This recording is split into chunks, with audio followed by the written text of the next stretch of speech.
Okay, number 2 tonight, Hair Raiser, also on the north side of Chicago. This one is in a church, parish. What'd you think, Laura? Oh, great. We've been to this one several times, and every year it seems they step it up a little bit more and more. It was, of course, it didn't disappoint this year. It was great. A lot of special effects, like videos, and great effects in it. And the actors were great. It was very interesting. I mean, the whole thing, excellent. I don't even know what else to say about it because I just really enjoyed it. Favorite scene? Favorite scene would probably have to be, I don't know, I liked them all. They had a Jason mask room, and it was a little more clever because usually there's like one person with the mask that comes out of the wall, but it was a little like twist or like little extra to that. I don't want to give it away. So that was a great room. They had a room with a screen on the TV, and then they had like a face on a lamp. That was excellent. And then there was another room where you're in there and it looks like a dead end. It's a bookcase, and then that's actually the same room with the TV, with this video, and then that face on the lamp, and then the bookcase moves, and it's really it was very, very well done. When you walk in, there's a big campfire, like it's a like a camping scene, and the guide kind of takes you through it, and he makes some jokes about the grill and everything. Very clever. It was witty. Really liked it. But overall, I always enjoyed Hair Raiser. It's always a haunt I look forward to going to see. And this year it was fantastic as always. I'm giving Hair Raiser five chainsaws. It was excellent. The subtitle of Hair Raiser is Haunted Scenes, and that's the thing that kind of makes this haunt a little bit different than a lot of haunts we go to.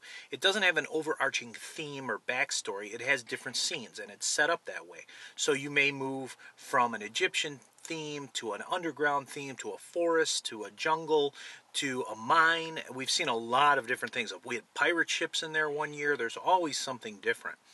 And this year was no exception. This year, the opening scene was a campground, and it really looked like the outdoors. It was a wide expanse of a campground, and there was a giant trailer, full-size trailer in the back that they had created, an old-fashioned Airstream, and they called it the Air Scream trailer.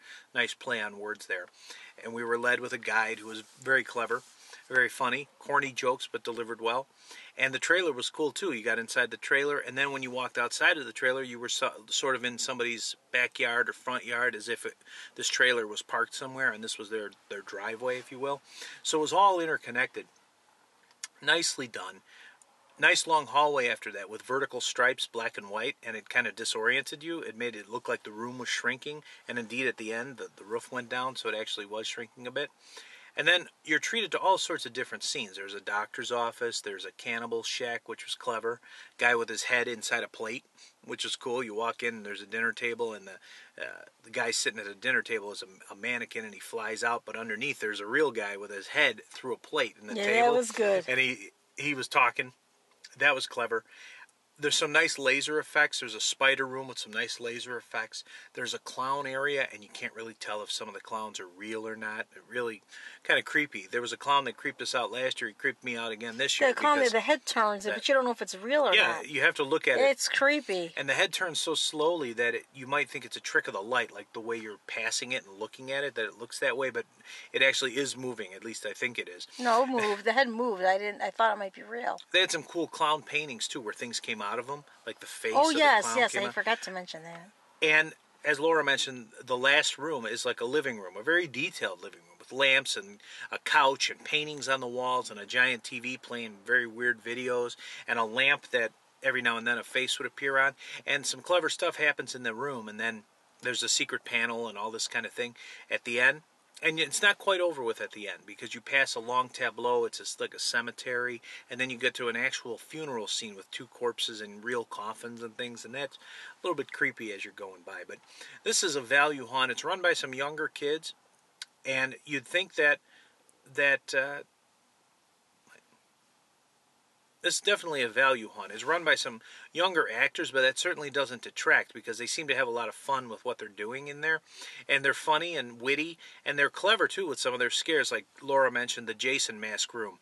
We've seen that done a lot of times, but this one, nice twist to it, I have to say. So, not going to give it away. And Go no see spoilers. it. I'm not going to spoil it. $10 haunt here, and we also have to mention that all three of the haunts we're talking about here, Scream Scene, Hair Raiser, and the Catacombs, you can get a VIP pass for them. You have to buy it on premises. It's $30 for VIP for all three of them, and you have to use it. Well worth it. Yes, it's outstandingly worth it because you skip the lines, and it's not a lot of money. You're paying the regular price, the regular admission price, essentially, for VIP access for all three. It's well worth it. And this one is great. It's about 11 or 12 minutes long for $10. Good value. I'm giving this one a 5 this year.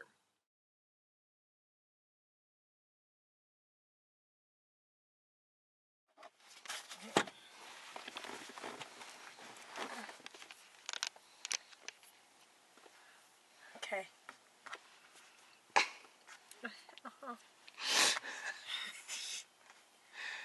That's going in the blooper reel. Okay. All right.